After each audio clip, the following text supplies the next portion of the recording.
Why? Because you want this open C file, and if you take with the E pawn, now this pawn becomes an issue. Like E6 at some point could be very dangerous. And there's also always these ideas like bishop takes H7 at some point, which could be dangerous as well. So CD. And then queen to E3. You want to get out of this pin.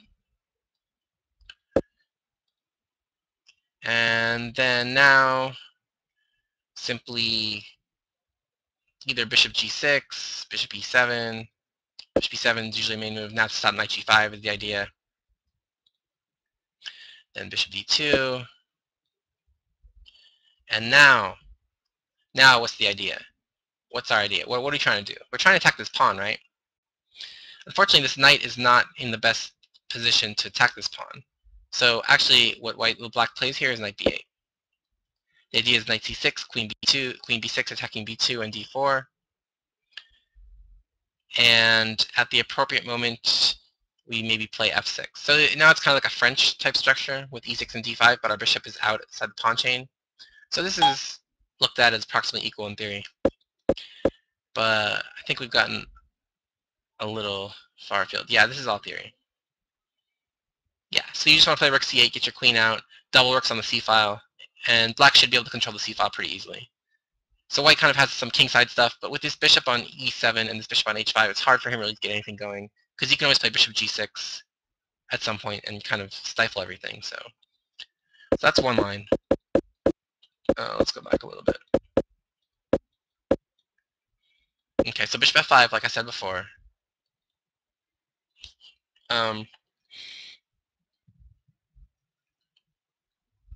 Oops. Okay, so bishop f5.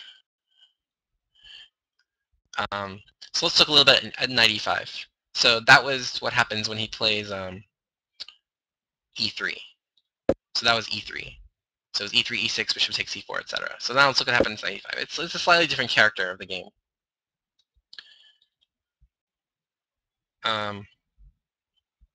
Yeah, we can.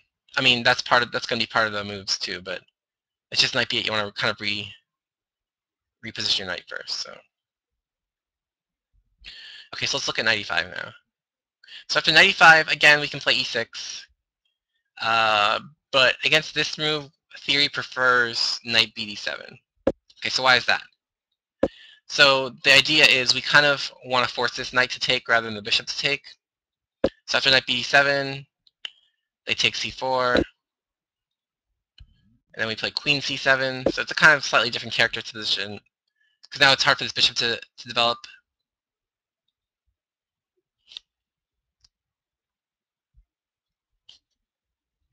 So queen c7, and then now that we have this position, now this bishop doesn't really want to go this way, it wants to go this way.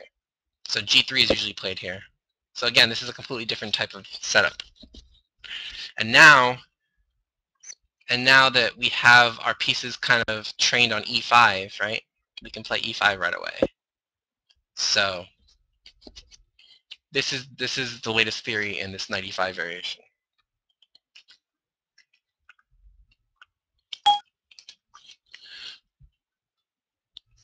So pretty much every top GM you can think of has played the black side of this before.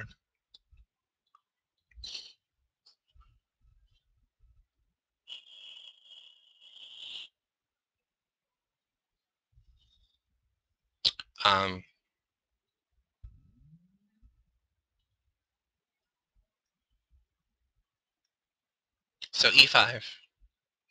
So white usually takes, oops, sorry, not that. Takes, knight takes. And then if bishop f4, trying to exploit this pin, this looks dangerous, right? Because now how do we save this? A simple answer, really. It looks unconventional, but just knight fd7. And now,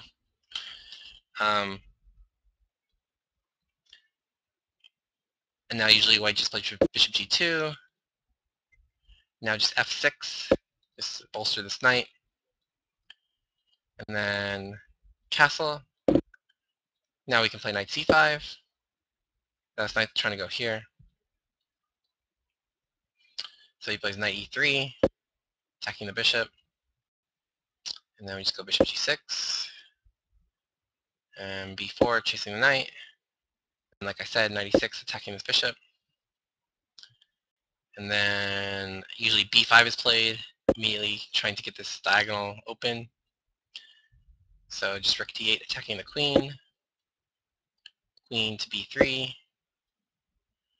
And now knight to d4. So black's slightly behind in development, but he has very active pieces. So if he can just complete his development, he should be fine. And so queen b2. Let's go give a couple more moves just to get the flavor. So bishop c5, now we're getting ready to castle, of course. So a5, again, just trying to blast open this queen side.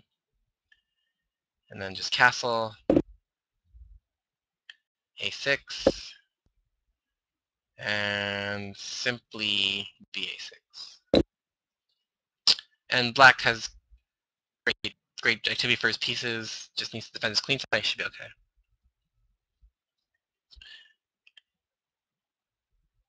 Yeah, there is, papa. There definitely is.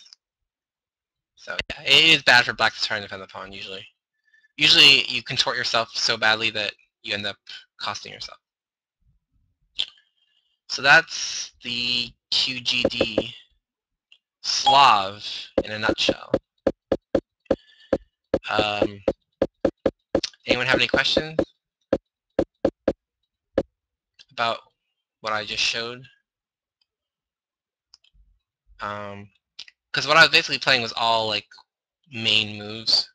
So of course there were alternatives, but I mean, usually it doesn't detract from what your plan is. You know, you just want to play bishop f5, e6, bishop b4, knight d7, castle. So pretty much against whatever white plays. But that knight e5 line is different than the e3 line. Because e3, the bishop goes to c4, but on the knight e5 line, the knight goes to c4. So you adopt a different setup. When the knight goes to c4, you want to try to play e5 quickly. When the bishop goes to c4, you want to try to play bishop b4 and bishop f5. So that's why the move orders are important. So if you tried one setup against both lines, you know, you'd be in trouble. So you kind of have to notice what's going on in the position. So yeah, it's bad to try to hold that pawn. Yeah, I mean it's impossible, really. Yeah. So I mean, you should. I mean, the Queen's Gambit is not like a gambit. I mean, it's a temporary sacrifice. Like white can always get his pawn back. So at least in these lines of the Slav. I mean, there are certain lines where indeed white gambits a pawn, but in these lines, you're giving your pawn back pretty much. You're basically just trying to get your pieces out comfortably, is the whole idea. So, yeah. Okay, so let me make sure is there any questions anyone has about any moves in the middle? Like any other moves you want me to look at that looked like they might be menacing for both sides? Like I said, I kind of gave a flavor of the main lines, and I think most of the other moves you'd still play a similar way. So, right, yeah. So if no one has any other questions, I'll go to the Semi-Slav version, and there things are slightly different, but I just want to make sure that the Slav part of it, no one has any questions about. So yeah, if you aren't going to play a Semi-Slav with e6, you should take this pawn, but you're not going to anticipate holding on to it. So again, just quick review. dc4. If e4, we play b5 and we're fine. If a4, what do we play? We play bishop f5. Stop e4. And then if they go knight e5, we play that plan where we go knight d7, queen c7, and e5. If they play e3, what do we do? Just play e6, bishop b4, and castle. Okay? Semi-Slav time? Bishop f5 before dc4? Okay, so what happens if bishop f5 right away? Okay, yeah. Okay, let's look at that. So bishop f5 is another move here. So let me go back a little bit. Okay, so right here we're gonna move 4 after knight c3. Okay. So what happens after bishop f5 here? So why is this so bad? Or, why is this not considered good? Well, I mean, white can try several things here. I mean, he can try to take this right away, or he can just play e3. I mean, this can usually transposes actually. Like if you play dc4 here, it transposes. But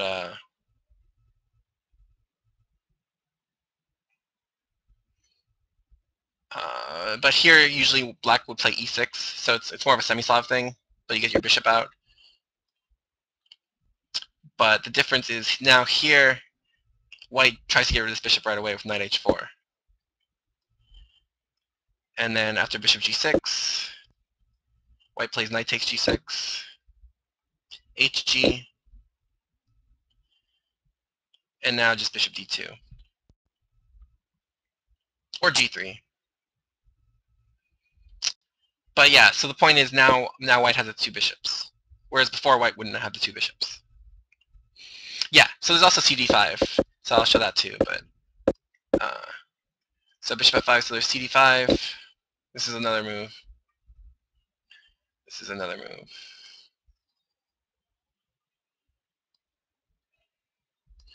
So cd5. So you play cd5 here, obviously. And then queen b3 is the main move here. So now you're forking these 2 pawns. I mean, this one's not being threatened, but you're threatening d7. It's hard to defend that. So usually they play b6 here. Now your queen side's kind of messed up. So bishop f4. And this is very good for white. e6. Knight b5. Like, this is coming in. This is just bad, bad, bad news. So yeah, you don't want to play this.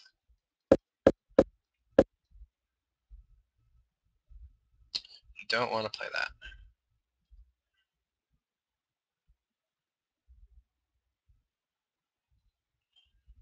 But that other line is also good for, it's just a different type of setup. So let me just show one more time. So cd5, cd5, queen b3. You could try queen b6 too, I guess. That's a slightly better percentage for black, but knight takes d5. Knight takes d5. Queen takes d5. And then e6. And white's up a pawn here. Queen b3. Queen takes b3.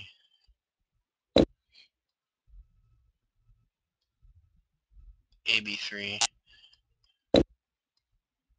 And then bishop c2. And then e3. Then bishop b3. So it's even material, but you spent so much time like getting this pawn back that white usually wins in these positions. So bishop e5, knight c6, knight e5. Now this guy's attacked, so you have to play bishop d5.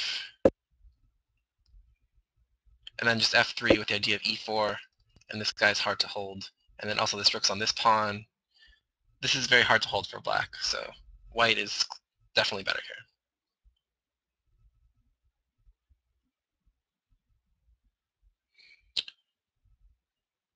So yeah. So this is probably the simplest thing to do. If you want to be a little bit more clever, you can do that e3, knight h4 idea, but this is usually simple. No, I don't know any of this stuff. This is all database. Popeye knows it though, because he plays this. But I don't play it, so. So yeah, queen b3 is good. And it's kind of simpler to play.